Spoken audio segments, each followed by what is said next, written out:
Hey, thanks for joining me today. Forgive me, it's really quiet where I'm at right now, and it's a little unnerving. In the area, not too far from that twisted broken tree and those tracks. I'm within 2 miles. And of course, it's pretty dang quiet here. So anyway, holler if something comes up behind me. What I want to share with you today comes from Tina. Tina is originally from the YK Delta, which is Yukon-Kuskokwim Delta, for those who don't know.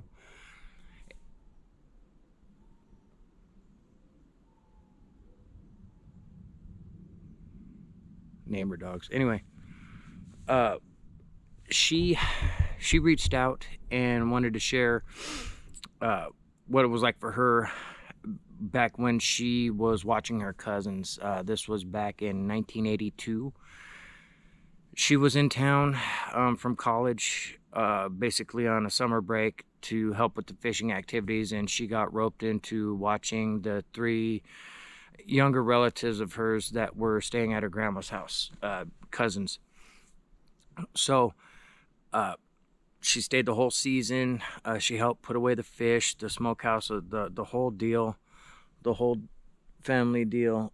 And as she was wrapping up her visit, her grandma asked her if she would stick around for berry picking, because some of the people were going to be needing her to watch the kids if she was available. And so she agreed because she had some time.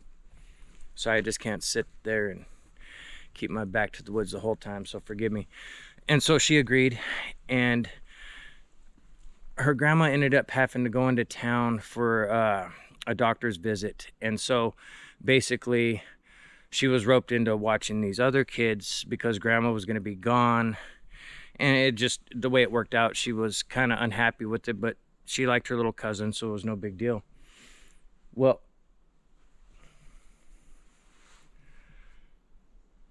as she made her arrangements to extend her stay out a couple weeks, one of the younger cousins asked her if they could go berry picking, and she was all for it. There was really not a whole lot of people in the village, and where her grandma's house was the furthest away from all the other buildings of the village. Very small village. She didn't want to share the name. Still small to this day. And so the kids asked if they could go berry picking, and she had no problem with it because the Wheeler Trail went right by her grandma's place out onto the berry picking patch. So she had no issue whatsoever. She gathered them up, and she was 18, and so she always wanted to be a mom, so she really doted on the kids and really took the time to try to teach them what she knew about berry picking and the plants, and you know what berries not to pick when they're not ready, and just going through the whole bit.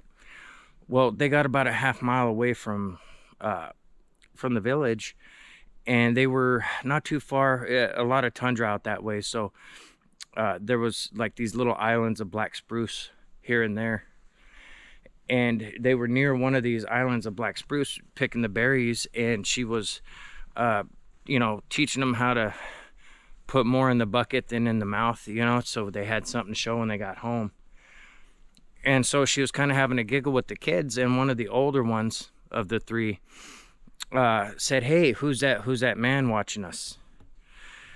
She immediately said, "What man?" Because most adult males were on the river doing end of season stuff, getting ready for hunting, stuff like that. So she was kind of shocked to hear that there was actually someone, an adult male, around. So she turned and looked at where he was pointing, and approximately, she's guesstimating about 200 yards, this kid was pointing at this figure standing in the trees. And as soon as she looks up and seen it, it started moving just inside the tree line that she could see, and it wasn't a very big group of trees, and she could see it moving, and it repositioned and squatted down and was looking back at them.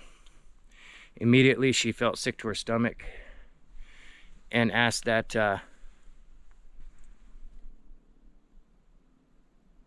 it's just so damn quiet out here. She felt sick to her stomach and asked the kids to gather up their stuff quickly and our berry picking's done.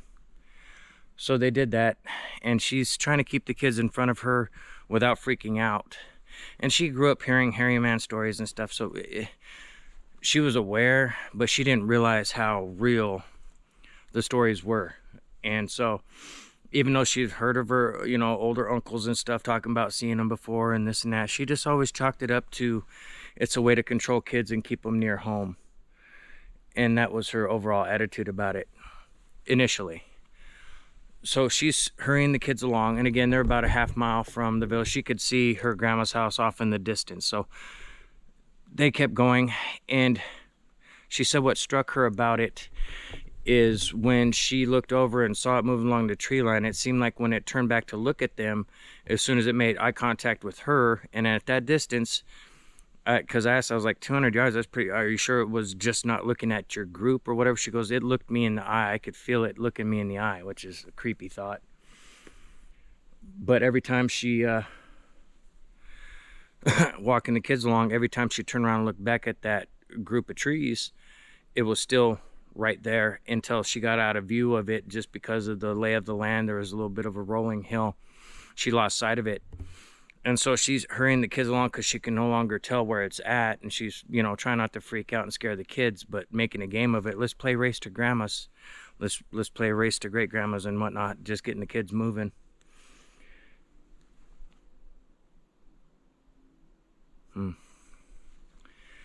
I really don't like how quiet it is here. But anyway, okay, let me get this wrapped up. So she makes a game of it. The kids take off running. And as they're running along, she's keeping distance between her and the kids so she could turn around and look every once in a while and then tell the kids, I'm gaining on you, you know, just to encourage them to run faster without scaring them, making a game of it. And so as she said she was about half the distance back to her grandma's house, so within a quarter mile of her grandma's house, she felt something weird in the ground. So she said she stopped to turn and look back, and she said it was about half the distance from before, so about 100 yards further back from where they just were running and playing, this thing was standing there, squatted down, almost like a football player. She said, just kind of moving its upper body kind of back and forth a little bit, kind of sizing the situation up. So she's really, really freaking out and encourages the kids to all out. Run, run, run. She grabbed one of the smaller ones, held it, grabbed the other second smallest one, and trying to drag it along, basically. Poor kids. They didn't understand what was going on, but she was panic-stricken and getting them really moving. And the oldest one was capable and was, you know, staying ahead of them as they ran. So she gets back to her grandma's house. She shuts and locks the windbreak door, and then gets inside and shut and locks the inside door. And she gets all the kids shuffled into the room. It's a 2-room cabin. The big main room is kitchen, living room combined. And the second room is basically one big bedroom with 3 beds in it. And she got the kids in there. There was 2 windows in there. They were up higher, just above the ceiling, just to the ceiling. And down just like I think she said there were 2 feet by 4 feet windows on each wall in the corner. And so she got the kids to play a game of hide and go seek and get under the bed. And she's trying not to panic, but she gets the kids under the bed. She makes sure the curtains are drawn, and she goes back out into the living room area. And right next to the door is their shotgun for bears. She grabs that. She makes sure she's make sure it's loaded, and then she retreats herself back into the bedroom. She heard, or she felt, the footsteps of this thing coming along. She jumped on the VHF radio real quick and made a call. Hey, so-and-so at Graham's house, anyone around? Just dead quiet on the air. A few moments pass, and she hears movement outside, but she can't bring herself to look out the window because she's freaked out. She makes a call again on the VHF radio. Anyone else around? You know, this so-and-so, I'm at my grandma's house. Anyone around? Basically making a call out to the village, and there was no response. So she goes back into the bedroom with the kids and is trying to talk to them and discuss just random topics, things to keep them calm, because she was feeling herself freaking out. She heard movement, or not movement, but she heard something brushing against by the front door, by the windbreak area, and she was listening really close. And now that she's holding the shotgun, the kids are like, is there a bear? Is there a bear? Because that shotgun's for bears, you know. Kids are smart. And she goes, yes, there was a bear, and it was following us, and I don't want it to come in, so be quiet, so let's not draw its attention to us. Kids all immediately get under the bed. So all 3 kids are under the bed, and she peeks out past the little curtain that divides the 2 rooms. She's looking out into the living area, and she doesn't see anything, but she notices, looking out the curtain off to her right hand side, which would be the kitchen side, she notices a shadow moving on the floor from the light coming in, and that just told her that something's outside that window moving back and forth. So she goes out of the bedroom, peeks around that corner, and by that point, by the time she got there, there was nothing in the window, and immediately turns, looks past the doorway to the window that was on the other side of the room, and there it was looking in at her. She said it had an all black complexion, black beady eyes. She couldn't tell where the skin, she said the skin looked kind of wrinkly, but she looked so quick and was so startled she didn't get a really good thorough look at it, because this thing started growling. And so she ran into that little room with the kids and slid under the bed with them, holding that shotgun pointing towards the opening of the between the 2 rooms, freaking out. She said the growling was so terrifying because everyone could feel it in the floor as they were laying on their bellies. This thing was growling. And so that lasted, she said, she don't know how long, but she was trying to keep the kids from screaming because they were squealing every once in a while. And as they were squealing, the growling would intensify. And so she said it didn't sound like it was moving from that window, almost like it found a place to look in at them or something, was trying to keep an eye out for them, is the feeling she got. And so after a little while passed, the kids were crying and stuff and really freaked out. She hears the VHF radio, and it was one of her relatives that had a rover that was upriver, and you know, started calling back to her saying, we heard you, we just we weren't able to get enough signal to reach you, but we heard you. And so she stuck under that bed, and all she could do is listen to this. So she built up all her courage, gets out from underneath the bed, slowly peeks out the window. She doesn't notice it out the window that she'd just seen it in a little while before. Grabs the VHS and says, there's a bear outside of Grandma's house, I need help. They said, we're on our way, we're, you know, however far away it's going to be, X amount of time, and just stay inside, there's a shotgun, all that stuff. She goes, I got the kids under the bed, I got the shotgun. And as she's on the VHF relaying this to one of her relatives, there starts the thumping against the wall, and it's a boom. I mean, it was shaking the whole place. And so as she's just telling him, hey, I think it's trying to break in, it screamed outside. Blood-curdling scream. She said she felt it through her whole body. The kids shrieked and squealed underneath the bed and were crying real loud.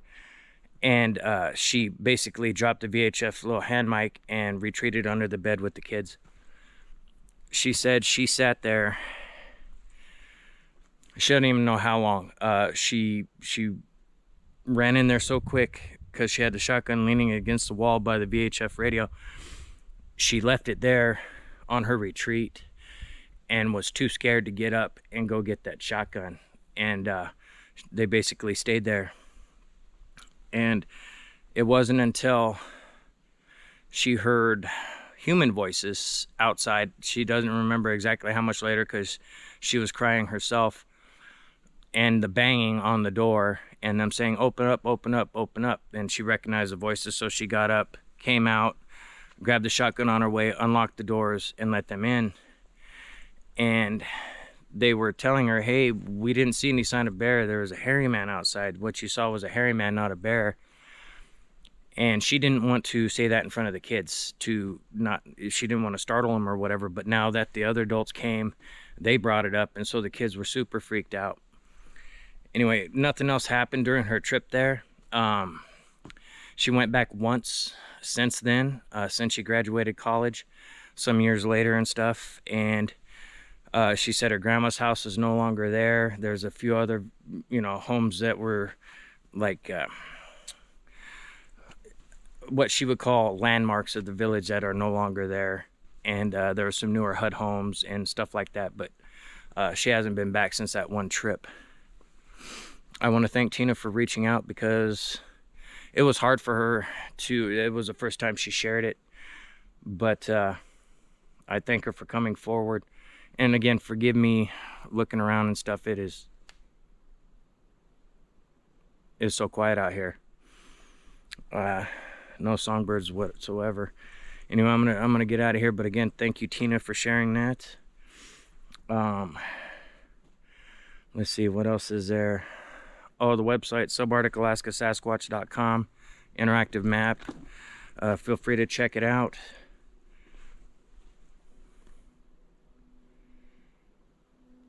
And some full-length excursions coming up soon. And also some telephonic interviews with some pretty interesting people on some pretty interesting topics. So we'll get back to that. But thank you guys for joining me, and we'll catch you on the next one.